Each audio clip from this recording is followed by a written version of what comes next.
আসসালামু আলাইকুম মিঠাপুকুরবাসী, কি অবস্থা সবার? আশা করি সকলে অনেক বেশি ভালো আছেন। আমি আজকে এসেছি চেতনাগঞ্জে, ঘুরে দেখাবো এই ঐতিহাসিক চেতনাগঞ্জ, যেটি নির্মিত হয়েছে 1997 সালে। সেই থেকে অবিরত মানুষ নামাজ পড়ে যাচ্ছে এই চেতনাগঞ্জে। এবং আপনারা জানলে অবাক হবেন, মিঠাপুকুরের মধ্যে ঐতিহাসিক এই মাঠটি, যেটি মিঠাপুকুরের মধ্যে বিশাল এক মাঠ। তো চলেন শুরু থেকে শুরু করি আজকের ভিডিও।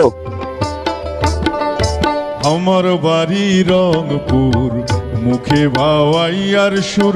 আমার বাড়ি আইসেন বন্ধু, খাবার এমন এক গ্রাম যেখানে সকাল শুরু হয় শিশির ভেজা মাঠে দৌড় দিয়ে, আর সন্ধ্যা নামে আজানের ধ্বনির সঙ্গে সঙ্গে মাদ্রাসার আলোয়। আপনারা দেখছেন মিঠাপুকুর উপজেলার সব থেকে বড় মাঠ চেতনাগঞ্জ মাঠ, যার বুকটা জুড়ে বয়ে চলে স্বপ্নের হাওয়া। আর এখানেই দাঁড়িয়ে আছে একটি ঐতিহ্যবাহী মাদ্রাসা, রূপসী চেতনাগঞ্জ রহমানিয়া দাখিল মাদ্রাসা। এখানে শিক্ষা শুধু বইয়ের পাতায় নয়, মানুষ গড়ার প্রতি ধাপে। আজ আমরা দেখব এমন এক জায়গা যা শুধু জায়গা নয়, এই ইতিহাস, এই প্রেরণা। চলুন, আপনি চোখে না দেখলে দেখে আসুন আমার সাথে এই সুন্দর মাঠটি। এটি মিঠাপুকুর উপজেলার ঐতিহাসিক এবং সব থেকে বড় মাঠ। এই মাঠটি শুধু খেলার মাঠ নয়, এটি রূপসীর প্রাণ। প্রতিদিন বিকেলে জমে ওঠে ফুটবল আর ক্রিকেট খেলা, আয়োজন হয় ঈদের নামাজ, সাংস্কৃতিক নানান টুর্নামেন্ট এবং বিভিন্ন সামাজিক অনুষ্ঠান। গ্রামের ছোট বড় সবাই এই মাঠে কেন্দ্র করে একত্রিত হয়। এই মাঠে প্রতিটি খেলায় জড়িয়ে থাকে হাসি, আনন্দ আর ভালোবাসা। এই মাঠে রয়েছে একটি ঐতিহ্যবাহী স্থান যা না দেখলেই নয়। চলুন দেখে আসি।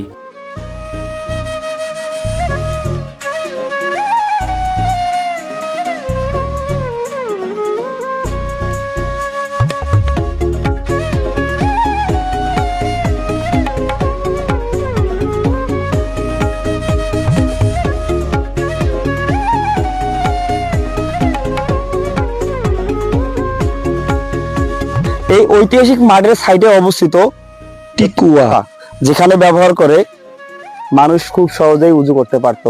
কালের বিবর্তনে সেটি এখন বিলুপ্ত হয়ে গেছে, কিন্তু পেয়ে যাবেন এই সুন্দর মাঠে। আসতে পারেন, ঘুরতে পারেন আমাদের মিঠাপুকুর উপজেলায় অবস্থিত এই সুন্দর মাঠে, যেটি একটি বিশাল এবং ঐতিহাসিক মাঠ।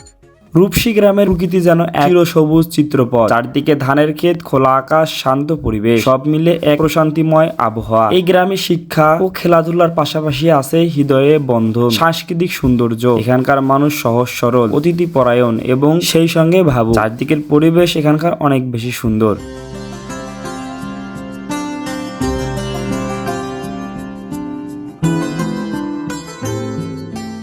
এই মাঠের পাশে অবস্থিত, যেখানে সবাইকে একদিন যেতে হবে, একটি ঐতিহাসিক কবরস্থান, যেখানে হাজার হাজার মানুষের শেষ স্থান। কথায় আছে, আমরা যাই করি না কেন যেতে হবে একদিন এই মাটির নিচে। এর পাশে অবস্থিত একটি চেতনাগঞ্জ রহমানিয়া ইতিমখানা, যেটি প্রতিষ্ঠিত হয়। এই ইতিমখানাটি দেখতে বেশ সুন্দর, চারদিকের পরিবেশও অনেক বেশি সুন্দর। যেমনই সুন্দর এই জায়গাটি, তেমনি এখানকার বাচ্চাগুলো অনেক বেশি সুন্দর, ফুলের মতো সুন্দর। এই সব বাচ্চাগুলো দেখলে মন জুড়িয়ে যাবে এখানকার দৃশ্য। এই যে দেখতে পাচ্ছেন, এটি রূপসী চেতনাগঞ্জ রহমানিয়া দাখিল মাদ্রাসা। এটি একটি স্বীকৃতি ধর্মীয় ও অসাধারণ শিক্ষার প্রতিষ্ঠান। এখানে ইসলামিক শিক্ষার পাশাপাশি অসাধারণ পাঠ্যক্রমেও শিক্ষার্থীরা দক্ষ হয়ে উঠছে। দাখিল পর্যায়ে পাঠদান হয়।